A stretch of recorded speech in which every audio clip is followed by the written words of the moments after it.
नमस्कार दोस्तों, आज की इस हिस्ट्री डॉक्यूमेंट्री सीरीज में आप सभी का स्वागत है।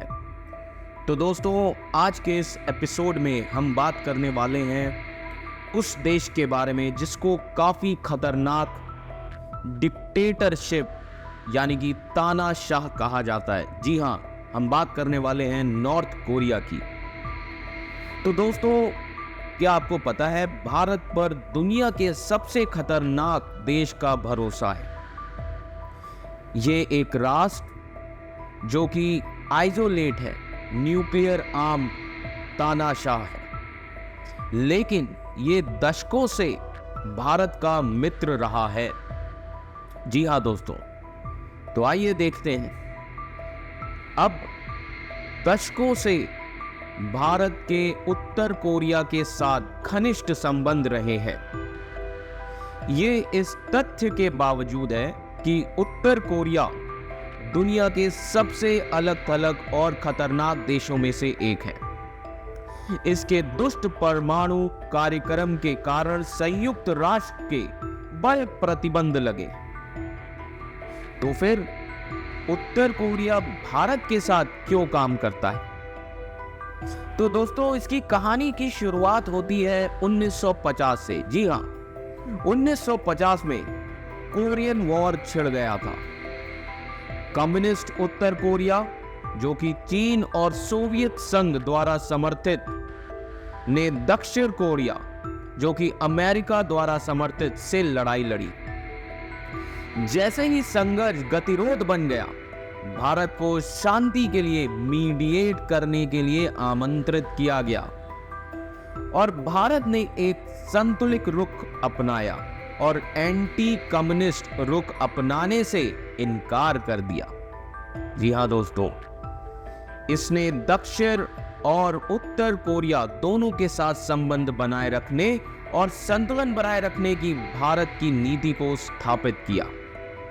अब कहा जाता है भारत ने 1970 के दशक में उत्तर कोरिया के साथ औपचारिक रूप से संबंध स्थापित किए और इसने उन संबंधों को बनाए रखा है, जबकि उत्तर कोरिया ने एक प्रमुख परमाणु हथियार विकास कार्यक्रम शुरू किया।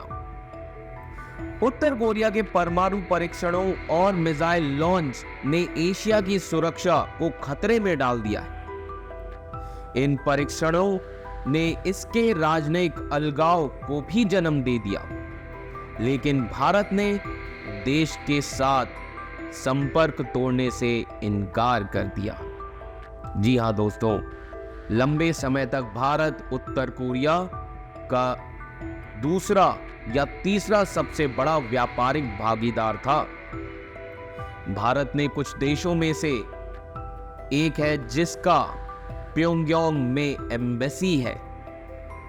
उत्तर कोरिया के विदेश मंत्री ने 2015 में भारत की यात्रा भी की थी और भारत के minister of state VK Singh 2018 में उत्तर कोरिया गए थे।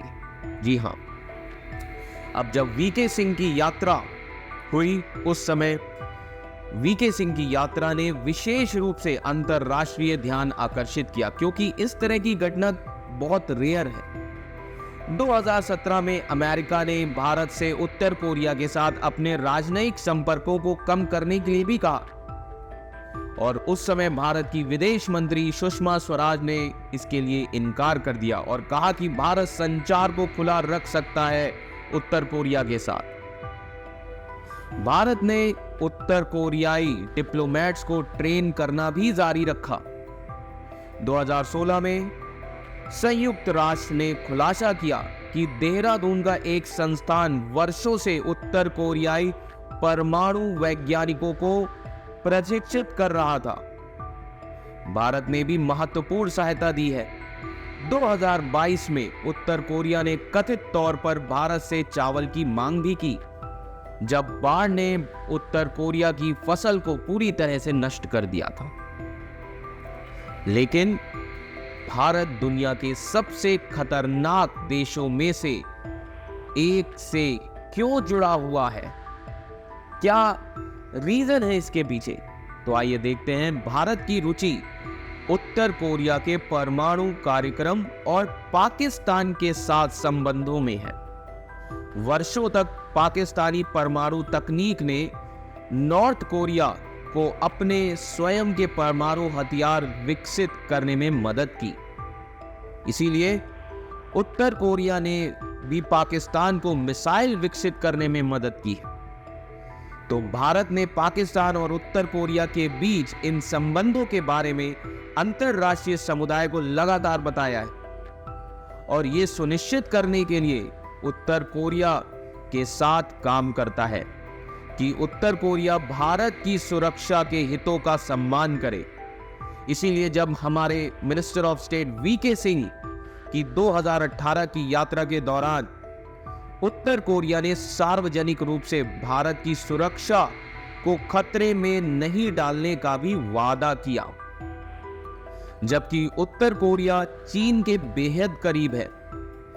बीजिंग के साथ उसके महत्वपूर्ण संबंध भी हैं और उसी के साथ साथ बीजिंग के साथ उत्तर कोरिया के तनावपूर्ण संबंध भी हैं। इसीलिए भारत प्योंगयांग में शासन के साथ भी जुड़ा हुआ है ताकि उसे चीन के बाहर कुछ विकल्प दिए जा सके।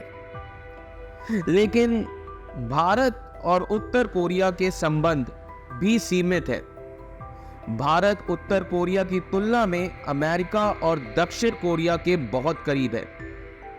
इसने नियमित रूप से उत्तर कोरिया के लापरवाह परमाणु और मिसाइल परीक्षणों की भी निंदा की है और भारत और उत्तर कोरिया दोनों ही देशों के बीच शीर्ष स्तर की बैठकें वास्तव में पिछले 5 वर्षों में नहीं हुई है। तो हो सकता है आगे हमें शीर्ष स्तर की बैठकें भारत और उत्तर कोरिया के बीच में देखने को मिले। तो आशा करता हूं आप सभी को ये एपिसोड अच्छा लगा होगा और ऐसी ही जुड़ी दिलचस्प कहानियों को सुनने के लिए आप हमारे चैनल लेगेसी IAS एकेडमी को लाइक कर सकते हैं और सब्सक्राइब कर सकते हैं। धन्यवाद।